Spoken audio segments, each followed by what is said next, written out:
Well, hello there, my friends. Want to make sure my audio is working. We are set. Welcome back. It's Monday, August 18th, when we're doing this live stream. Of course, you can watch it anytime you want. You can be on here live. You can be part of the rewatch crew. I love you all. Thank you for joining me, however and whenever you are.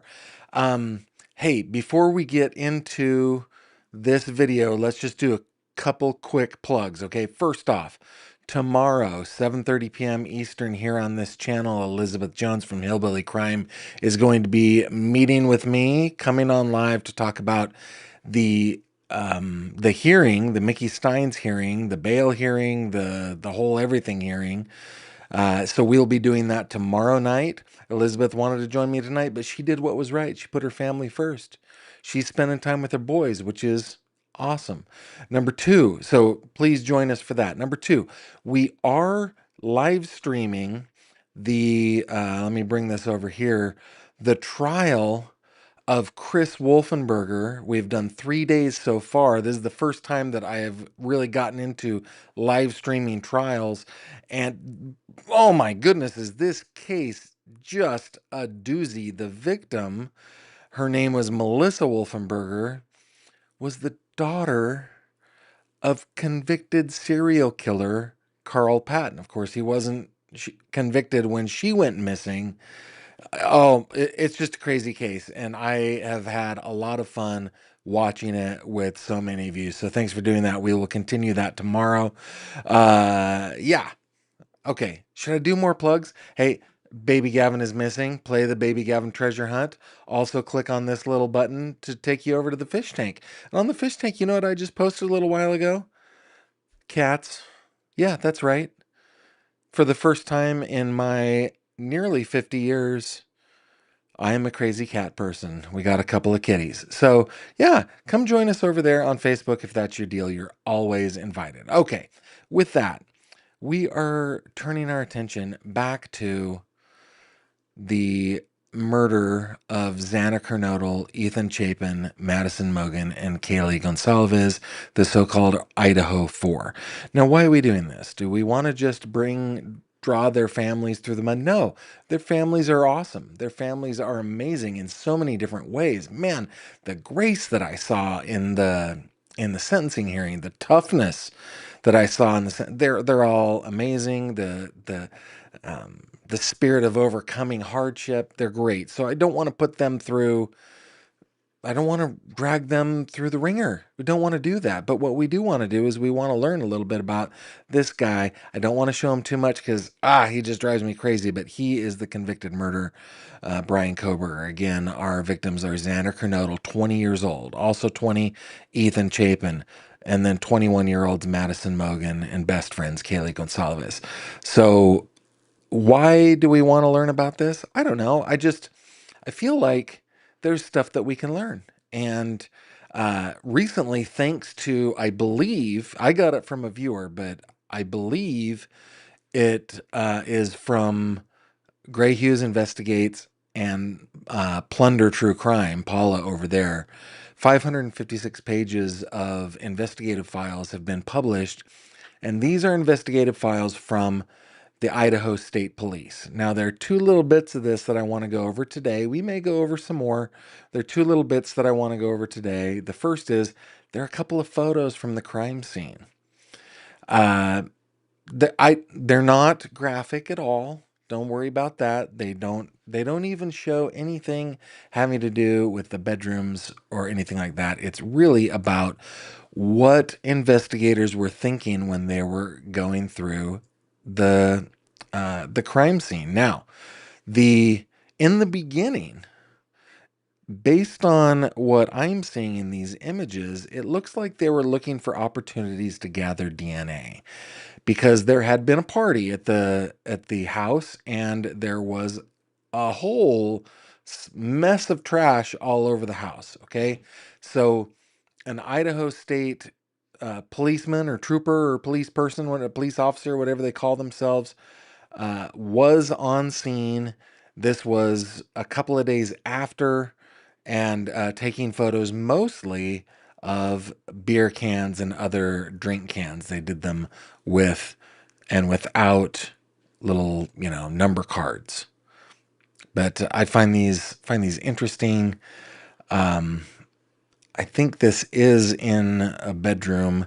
I would love your guys's. I don't think that is a word or the way to say that. I would love your thoughts on this. I'm wondering if now that I see it, if it might be one of the bedrooms, and I wonder if that might be some chemical treatment on the wall, but I don't know. It could be something else. I'll get to your comments here in a second, so put your ideas on that. That's photo 802. We're gonna say, okay, we're gonna just do one. Okay, this is photo number one, photo number two, and then photo number three. In fact, you know what I can do? I think I can. Let me make it easy. Oh, not that one. Let me make it easier on you guys. I'm going to make it so that you can see the file name, hopefully. I might have to go something like this so I can show the whole thing, but there we go. Okay, that way you can see the file number anyway. Okay, so this is 803. Same picture with a tent card, number 2, and then yeah, this definitely looks like one of the bedrooms, doesn't it? In fact, could it be the same bedroom? It's hard for me to tell. But again, looking at beer cans, wine bottles, other drink bottles and containers, they're looking to gather those, I'm guessing, for DNA evidence. So just kind of going through those. This definitely looks like it's in one of the bedrooms. I wonder if this might be Xana's bedroom. I'd love to hear your comments down below. That reminds me of one of the earlier pictures.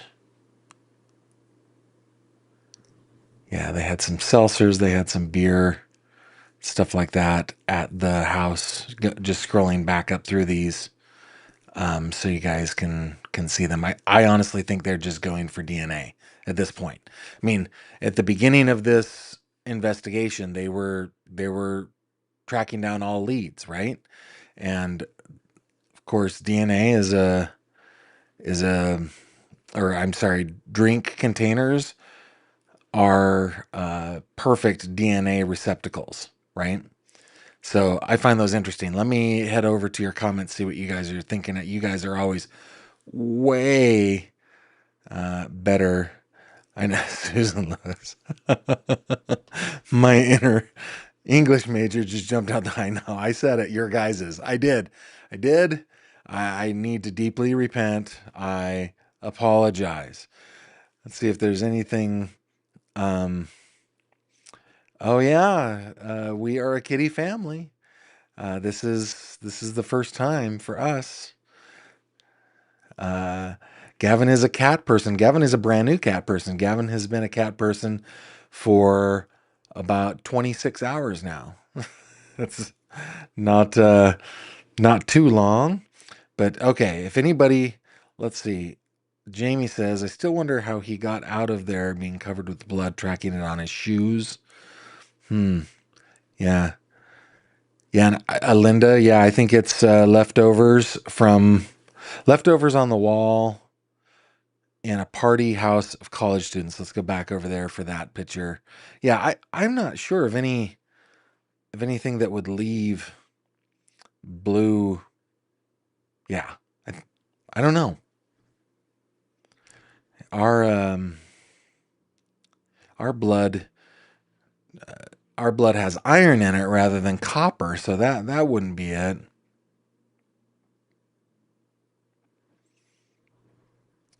Maddie's mother filed a temporary restraining order on releasing any more of the crime scene photos, at least of the bedroom photos, until there is a court hearing about it. Interesting.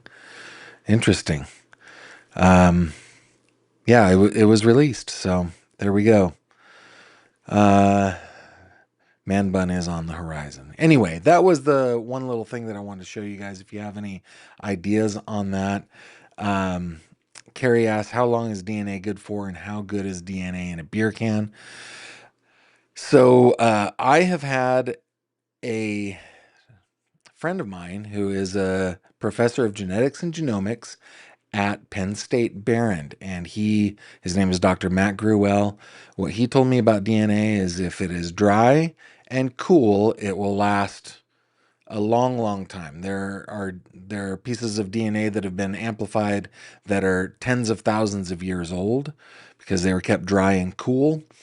If they are wet and warm, it doesn't last as long. But I think when we're talking about the crime scene just days after the crime took place, 1 or 2 days after the crime took place, I do think that where the lips touched on the beer cans is probably a good place to get DNA.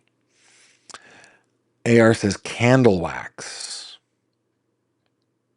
Yeah, could be. Could be.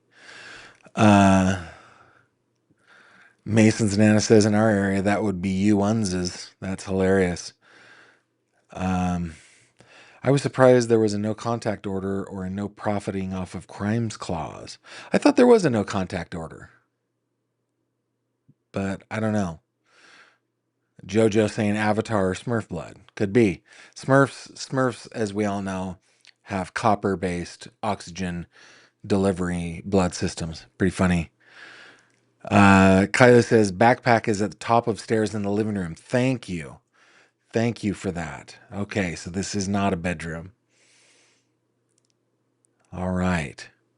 All right, cool. Now, that's not the part that I really wanted to get into. The part that I found the most interesting, if you will join me over here on Acrobat, I have a sneeze that is about to come, guys. Let's see, Phil. I think I'll be okay. Okay. Again, this is the Idaho State Police. This is a report from 12/30 of 2022. The Idaho State Police, along with another. So it was Idaho State Police Detective Sergeant Jess Stennett and Detective Sergeant Michael Van Leuven interviewed a redacted name PhD student at Washington State University. Not Bryan Kohberger, if I take context into account. Okay, so let's just read this, shall we? I find this interesting because this is a person who interacted with and knew Bryan Kohberger as a PhD student over at Washington State. Is that what it is, right? Yeah.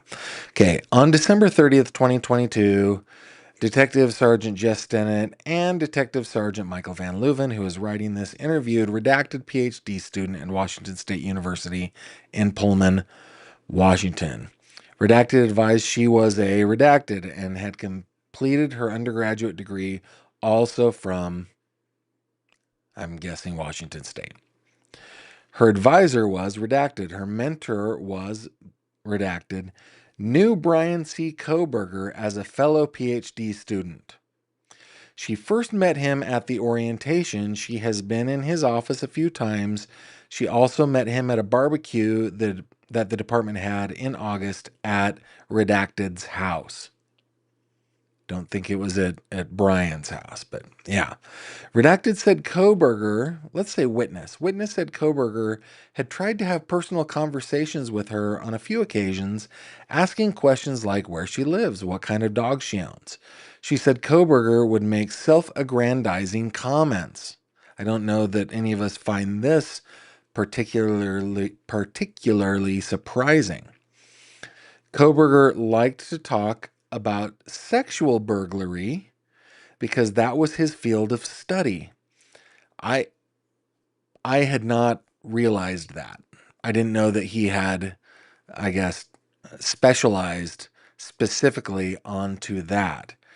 Kohberger was interested in the emotions of what it felt like to commit a crime. Mr. Kohberger, you could, drive a couple miles an hour over the speed limit, and that would do it for you. You don't have to do anything more than that. You know, I honestly think that there are people who are criminals and there are people who are not. There are people that it does not matter the situation they would be put in, they would not turn to crime. My dad tells a story or told a story. I don't know, a few times where they were young. My mom and dad were young and married, broke, had no food in the house for my oldest sister. There, she wasn't newborn, but she was eating baby food. And there was no food in the house. And he decided he was going to just have to go steal some baby food. And I know this is petty, right? This is little. He goes to the store selling the baby food, goes to the aisle where the food is, puts his hand on the top of one jar to take it, I guess, assumedly to put it in his pocket or something like that. And in that moment goes, "This is not me.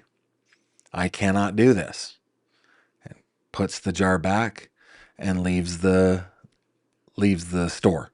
This was like in the 60s, right? So it's not like there were cameras or anything like that. Anyway, there are people that are criminals and there are people that are not. If Kohberger is expressing his desire to know what it feels like to commit a crime, then he is a criminal. And I feel like this is not his first time. In fact, the fact that he's focusing on burglary, I don't even know what sexual burglary is. What is that? Well, I mean, like the Golden State Killer had to burgle in order to get into the house. And of course, he did what he did. Maybe that's what that is. I don't know. But I mean, roo, red flag. I can't think of a single like detective or investigator that I know that would ever express, wow, wouldn't that be fun to know what it feels like to commit a crime? Just, yeah. Okay. Witness said that by October, Kohberger was having issues with other students in their PhD cohort and that he was talking to her more in her office. She described having to clean up a mess he and his fellow teacher's assistant had created working for someone else, redacted. Witness described conversations she had with Kohberger related to their studies of violent offenders. This included areas of study like burglary, SA, and forensic awareness. He talked about different emotions violent offenders might have. Well, maybe he had those emotions. He discussed how offenders might avoid getting caught. And we need to be reminded, we need to remind ourselves that while it doesn't feel like Kohberger is particularly smart, it does seem to me that he was smart enough to get away with it if it weren't for one mistake, and that was the sheath with the DNA on it. Because even if they got to him, even if they found out who he was and they were able to circumstantially put him, on trial because he was at the scene, he drove by, they had all that stuff, he still could have gotten away with it. The DNA was the part that just sealed the deal, right? He had been planning this. I don't think that he's super smart, but he had been planning it for a long time and nearly got away with it, I think. Kohberger had asked Witness if she was single. She discussed her relationship with her partner. He asked about other friends of hers and if she was interested in getting together outside of school. She said she was not interested. She said she had told him she had been and then redacted, and he stated that he did not date broken women. Oh, so she said something to him that something had happened to her. I think there is an implication there. It doesn't matter. We don't need to read between those lines. But he stated he did not date broken women. What a Dumas. Come on, man. I cannot believe that. Okay. Paragraph 7. He had discussed how he had attended Redacted and described it as a small rural college in Pennsylvania. He advised that he had been taught by police officers. I forgot what the name of that school is, but yeah, okay. Referring to the Moscow homicides. This I found fascinating. Kohberger had stated that whoever had committed the homicides must have been pretty good. This conversation occurred approximately 3 weeks after the homicides occurred. They discussed the idea that students were getting ready to leave for the winter break right after when the homicides occurred, and that this timing made it a good choice by the murderer, I think is what that means. That is pretty interesting that again, he thought through it. Couldn't keep his mouth shut. I don't know why he would talk about that. Of course, if they were a criminology department and a giant crime happened within spitting distance of where they are, I'm sure the subject matter would have come up. If he didn't say anything, that would have been suspicious. Yeah, okay, he was rocking a hard place. Okay, paragraph 9. Victim did not know what kind of car Kohberger drove or even if he had a car. Kohberger never mentioned friends or family to her. He discussed liking to hang out in the forest. Is a Kaczynski type, apparently. Witness found this odd because of the lack of forests in the area. Yeah, okay, but the definitionally not a lack of forests where he comes from, though. I mean, Pennsylvania looks like I said Hansel and Gretel, looks like what are they called? The Brothers Grimm fairy tale set. It is a giant spooky forest. So, okay. Um, not victim. Witness said Kohberger never discussed knives with her. Okay, so at that point, well, of course they knew that there were knives, but they would have had the sheath. They would have, of course, the victims and so forth. Okay. Regarding complaints of Kohberger's behavior, witness said she made a few complaints to Redacted. She had been directed to copy her complaints to the Redacted. She was reluctant to do this because she had not had good experiences with the Redacted in the past. The witness said Kohberger was insulted that the department had brought on 2 women to fix his grading work as a TA for, I guess, another professor. That might be insulting to have other people working on it, but maybe for him, the fact that it was women made it even worse. Paragraph 11, she discussed finding Kohberger's Reddit, discussing his research at Redacted. She also said she had found his SoundCloud. The Reddit included him surveying ex-convicts about their emotions when committing crimes. After the homicides had occurred, he said he, quote, had a few scrapes right now, close quote. This statement was made at the Christmas party. She noticed that after the homicides, Kohberger was at the office more. She observed him often in his office. She assumed he was coming back for the spring semester because he had asked about a theory class that they would take in the spring.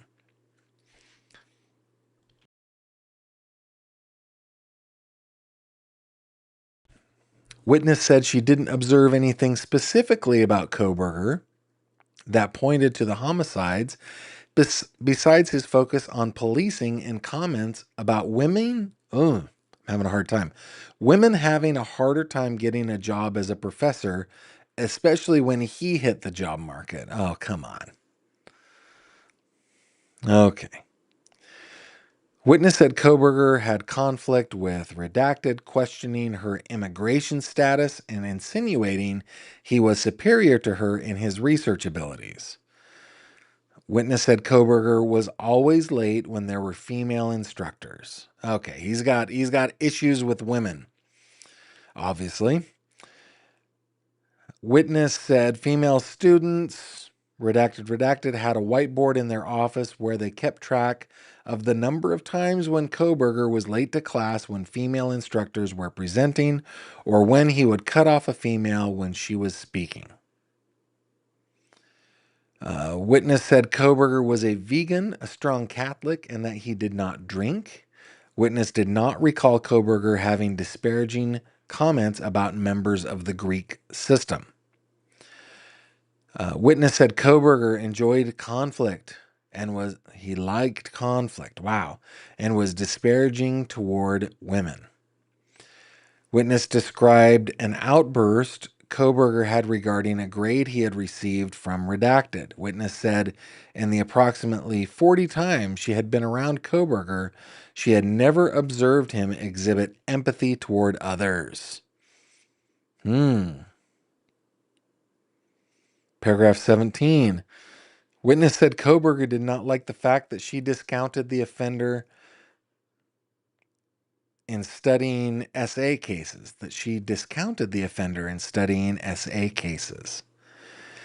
He said she was being dismissive of the offender.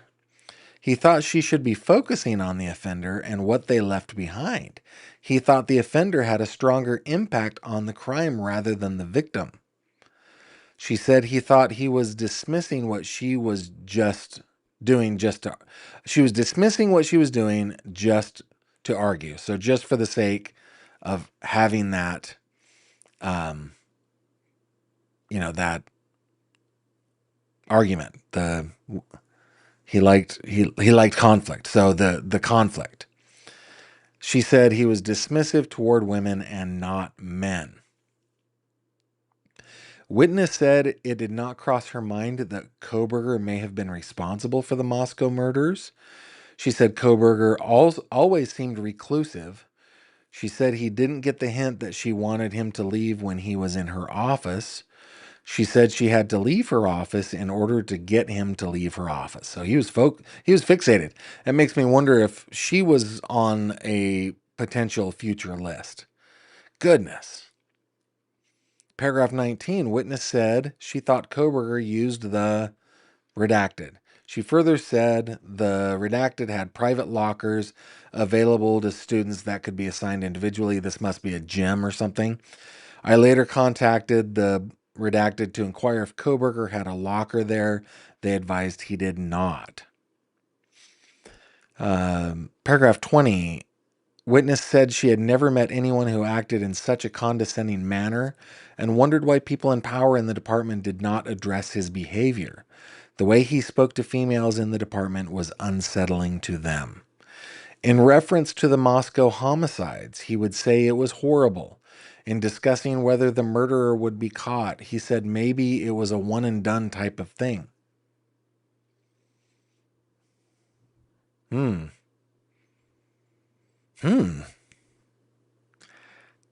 It's kind of an indication that no, he had never done something like that before. It feels to me like he has, though.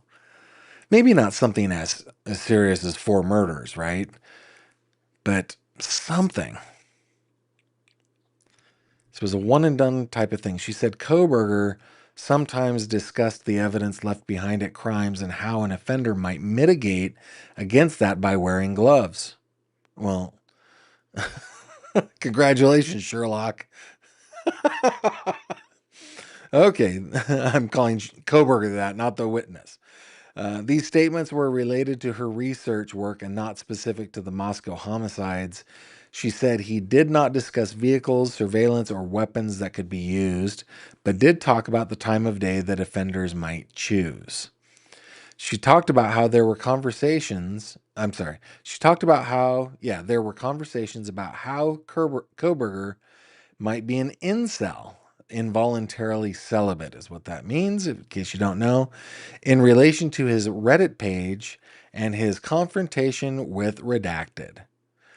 And I think it said Kohberger, like the witness said, Kohberger had a bad interaction regarding a front office undergrad staffer named Redacted.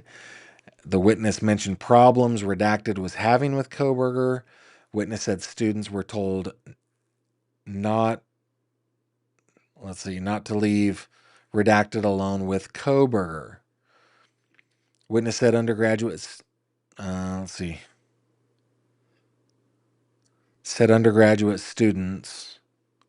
Okay, undergraduate students. Kohberger was a TA for a 101 class. Those would all be undergrads for sure, of course. 3 female students from that class told Redacted that Kohberger was an awkward guy who would hang around and try to contribute to conversations he was not a part of. Witness recalled one of those students was named Redacted. Witness said no one wanted to talk to Kohberger or hang around him based on how he talks to women and treats women. People in the department thought he was a possible future one of these. Witness said she would not have pegged Kohberger for committing the Moscow homicides. The interview was audio recorded. The recording is placed on disc, will be transferred to the Moscow Police Department. Nothing further. That is from Officer Van Leuven. I'd love to hear your comments on this. So let's bring up this photo. Let's see if we need to refresh here. Okay, let's see. Robin Bernardi says, I found a $100 bill on the floor at Sam's Club and I turned it into management. Good on you, Robin. Good stuff. Susan Lewis, it's breaking and entering with the intention of committing a sexual offense. So that's what the sexual burglary is. Thanks, Susan. I would imagine that's what Golden State Killer did. Faux show. That would be classified that way. Yeah, Promise Rhodes does not think that Mr. Kohberger is a winner.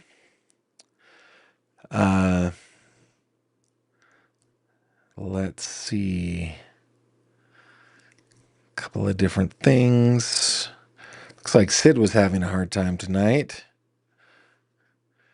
Keep going through.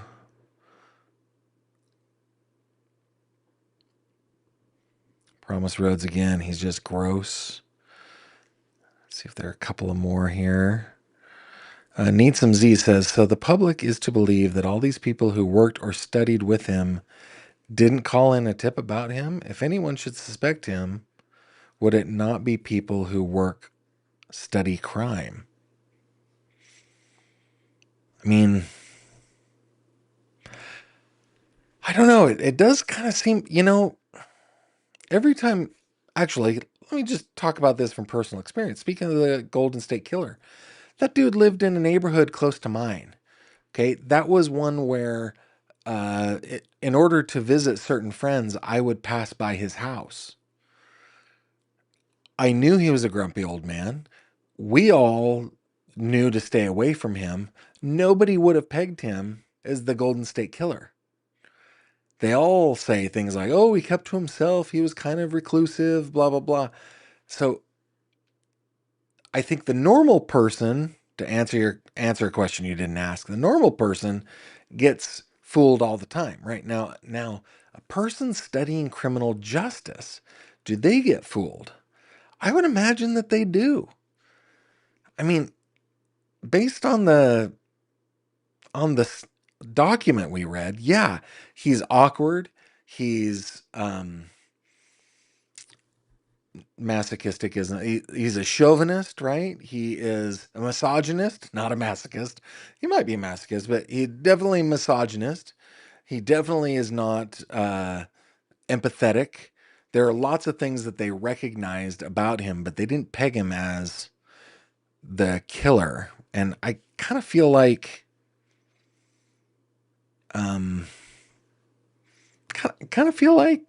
he had pretty good camouflage. It seems like he did. I don't know. I don't know that I would peg him if I worked with him, for him, around him. I don't know.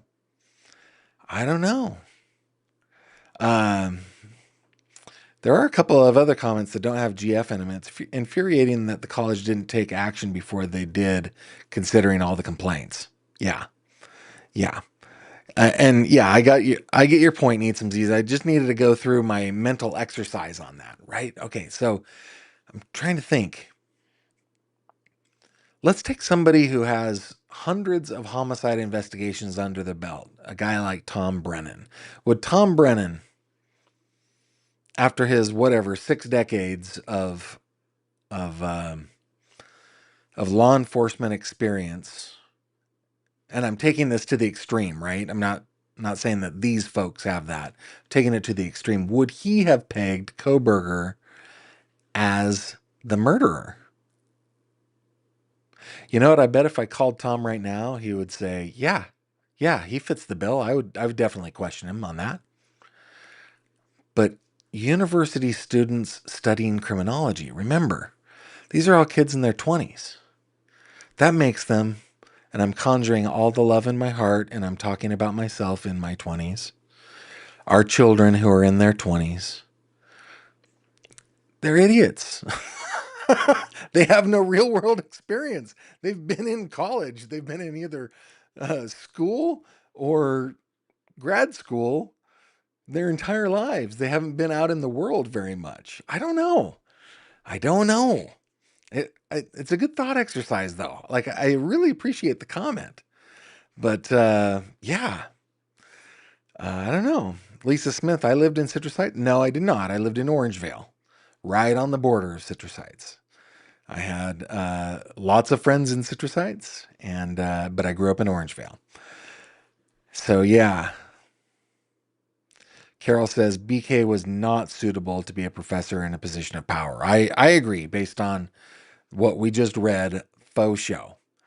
Um, and JoJo says, I think it's hard for anyone to believe that someone they know could do something so horrendous to another human, much less for other people. Yeah, it is hard to imagine that of anybody, right? Oh, speaking of which, guys, we are watching this trial of Christopher Wolfenberger in Georgia. Okay, excuse me. The victim is Melissa Wolfenberger. Let me bring this up here real quick. Give me just a second. Yeah, okay. So here is Christopher Wolfenberger. Okay, he is on trial for the murder 25 years ago of Melissa Wolfenberger. Okay, and I know this is like a tangent. I totally get it. We're here to talk about Bryan Kohberger, but this is like Jojo. Your question is just crazy. Okay, no, it's a good question. I'm not saying this is crazy. Okay, her mother gets on the stand. A woman named Norma Patton. Okay, Norma Patton is the mother of our victim, Melissa Wolfenberger. Norma Patton is also the wife of convicted, now dead, serial killer, a man who killed 5 people.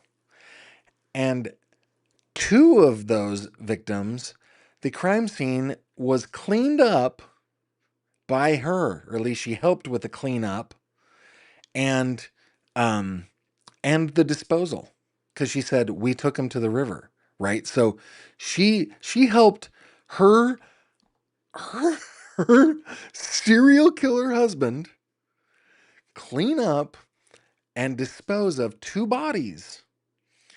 And when asked why she did that, she said, I loved my husband. And she didn't get prosecuted because she turned against her husband and testified against him in his trial. But they never divorced. They always remained on good terms. She visited him in prison, and it turned out that it was his suggestion for her to testify against him. So it's just so weird that, like, this in regards to your your comment, Jojo, you said, I think it's hard for anyone to believe that someone they know could do something so horrendous to another human, much less 4 people. This woman knew that her husband had killed 5 and helped him cover it up, helped him clean it up and everything. Which makes, I mean, Jojo, this is the exception that proves the rule that you just stated so perfectly, right? This is the reason it's so crazy is because it doesn't make logical sense to anybody hearing the story. We just all go, what? No, we don't do that. People don't do that, right? That's the exception that proves the rules. They're the rule. Yeah. Okay, let me get back over to I have so many buttons now, guys. So many buttons. There we are. Come back over here. All right. Great comment. Thanks, Jojo. And I'm sorry I got on that tangent, but guys, you should be watching this. You should be watching this trial. It's crazy. Just crazy. And Promise Roads adds, I was definitely an idiot in my early 20s. Yeah, I was an idiot in my early 30s.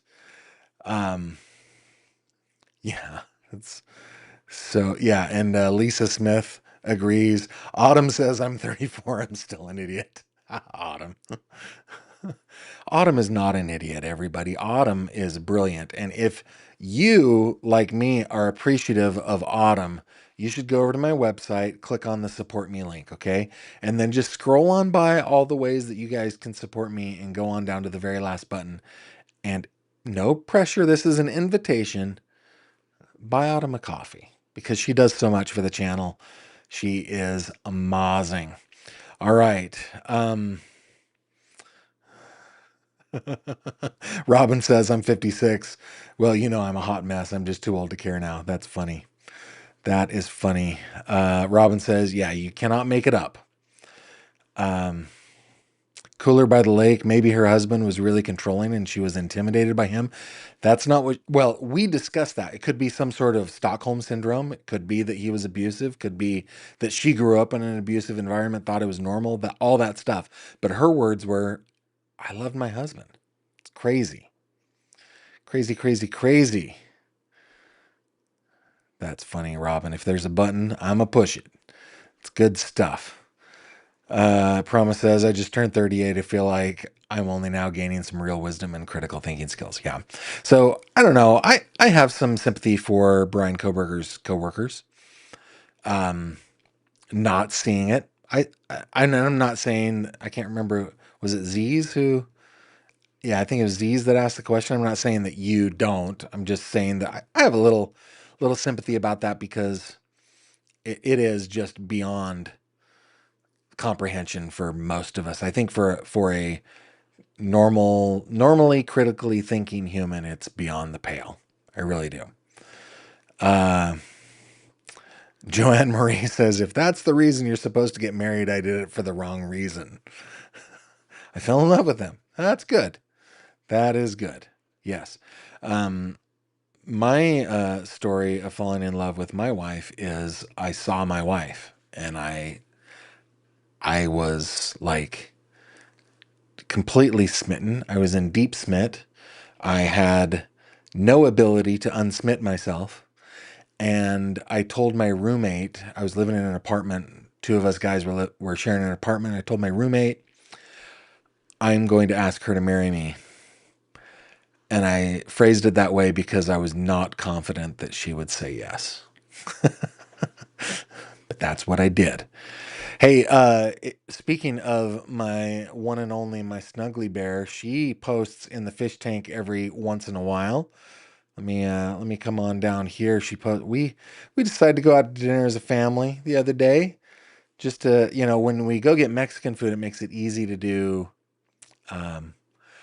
gluten-free food for our daughter who has celiac disease. It's good time spent with one another. It's a lot of fun. So yeah, she likes to post a lot of behind the scenes stuff.